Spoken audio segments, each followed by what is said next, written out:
First of all இந்த படத்தை பற்றி சொல்லணும்னா எங்கேருந்து ஆரம்பிக்கலாம்? நம்ம டைரக்டர் சார்ல இருந்தே ஆரம்பிச்சிடலாம். எக்ஸ்ட்ரீம் படம் அப்போதான் பிக் பாஸ் முடிச்சுட்டு வர நிறைய எதிர்பார்ப்பு இருக்கும்ல. சரி, ஓகே, நம்மளும் ஏதோ பெரிய சாதனை பண்ணி வந்திருக்கோம், படங்கள் நிறைய அப்படியே குவிக்கும் நம்மளை அப்படின்னு சொல்லி ஒரு எக்ஸ்பெக்டேஷன்ஸோட இருக்கும்போது எனக்கு சார் ஃபோன் பண்ணுறாரு. மேடம், இந்த மாதிரி ஒரு படம் இருக்குது, நாங்கள் எக்ஸ்ட்ரீம்னு சொல்லிட்டு ஒரு இது பண்ணுறோம், ஒரு காப் ரோல். சொல்ல போனால் சாருக்கு என்ன யாருன்னே தெரியாது. அதுக்கப்புறம் தான் நான் வந்து சரவண மீனாட்சியோட கிளிப்பிங்ஸ் எல்லாம் அனுப்புகிறேன். சார், நான் தான் இது பாருங்க, நான் ஓரளவுக்கு நடிப்பேன். அப்படியா மேடம், சரி ஓகே அப்படின்னு அதுக்கப்புறம் தான் தெரிய வந்துச்சு அவங்களுக்கு. ஓகே, ஓரளவுக்கு நடிக்கிறாங்க இவங்கன்னு சொல்லிட்டு. ஸோ லுக் டெஸ்ட் எல்லாம் பண்ணணும் அப்படின்னு சொல்லிட்டு எனக்கும் நிறைய மெனக்கட்டு. He's very much particular. Like ஒரு ஆர்டிஸ்ட், நீ எப்படி இருந்தா என்ன, எனக்கு நீ வந்து நடி அப்படிங்கிறது இல்லாம எனக்கு இப்படிதான் வேணும், நீங்க ட்ரிம்மா இருக்கணும், நீங்க வந்து பாடி வைஸா இருக்கட்டும், இல்ல உங்க ஆட்டிடியூட் வைஸா இருக்கட்டும், எல்லாமே எனக்கு இதுதான் வேணும்னு சொல்லி வேலை வாங்கின ஒரு டைரக்டர். ஸோ ரொம்ப சந்தோஷமா இருந்தது அவங்க கூட ஒர்க் பண்றதுல. அண்ட் இந்த படத்துல மெயினா நான் ரொம்ப வியந்து பார்த்ததுன்னா சிவம். அந்த பர்சன் வந்து ஆரம்பிச்ச நாள்ல இருந்து முடிகிற வரைக்குமே அவங்களோட 200% இந்த படத்துக்கு கொடுத்து அவங்க வேலை பார்த்துருக்காங்க.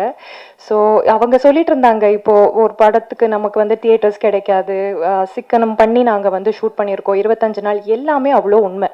எங்கெங்க செலவு பண்ணணுமோ அங்கங்கெல்லாம் எவ்வளோ வேணுமோ அவ்வளோ மட்டுமே செலவு பண்ணி இப்படி ஒரு படத்தை எடுக்கிறது அப்படிங்கிறது வந்து இந்த காலகட்டத்தில் எனக்கு தெரிஞ்சு அவ்வளோ ஈஸியான விஷயம் கிடையாது. ஸோ அந்த விஷயத்தில் சிவம் அண்ட் ராஜ்வேல் சார், நீங்கள் டீமப்பா இப்படியே இருங்க, இப்படியே ஒரு ப்ரொடியூசர்ஸுக்கு ஒரு நல்ல நல்ல படங்களை கொடுக்கணும்னு நான் வேண்டிக்கிறேன். ஏன்னா அவ்வளோ ஒரு பியூட்டிஃபுல்லாக டீம் அப் பண்ணியிருக்காங்க. அண்ட் ட்ரெய்லர் டீசர்ஸ் பார்க்கும்போது தான் நானே வந்து வாவ் அப்படின்னு நினைச்சது வந்து மியூசிக்னு சொல்லுவேன். Phenomenal, you are seriously.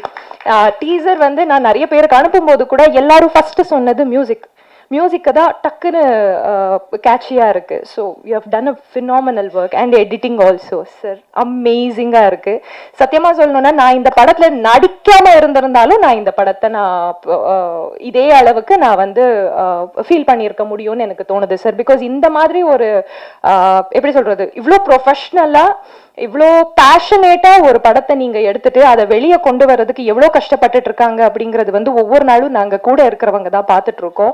So இந்த படம் கண்டிப்பாக வெற்றி பெறும் சார், மனமார்ந்து வாழ்த்துறேன். இந்த படம் கண்டிப்பாக வெற்றி பெறும். அண்ட் இங்கே பார்த்துட்டு இருக்க எல்லா மீடியாவில் உட்காந்து நிறைய பேர் பார்ப்பாங்க, நிறைய ப்ரொடியூசர்ஸ் பார்த்துட்டு இருப்பீங்க. ஸோ உங்களுக்கு ஒரு பேஷனேட் டைரக்டர் வேணும், ஒரு பேஷனேட் ஃபிலிம் மேக்கர் வேணும், இந்த மாதிரி கரெக்டாக நினைச்சபடி எடுக்கிற மாதிரி ஒரு டைரக்டர் வேணும்னா கண்டிப்பாக இங்கே இருக்காங்க, பார்த்துருங்க. So he'll make it happen. So எனக்கு இந்த படத்தில் வாய்ப்பு கொடுத்து வேலை வாங்கி இருக்கிறதுக்கும் நன்றி சார்.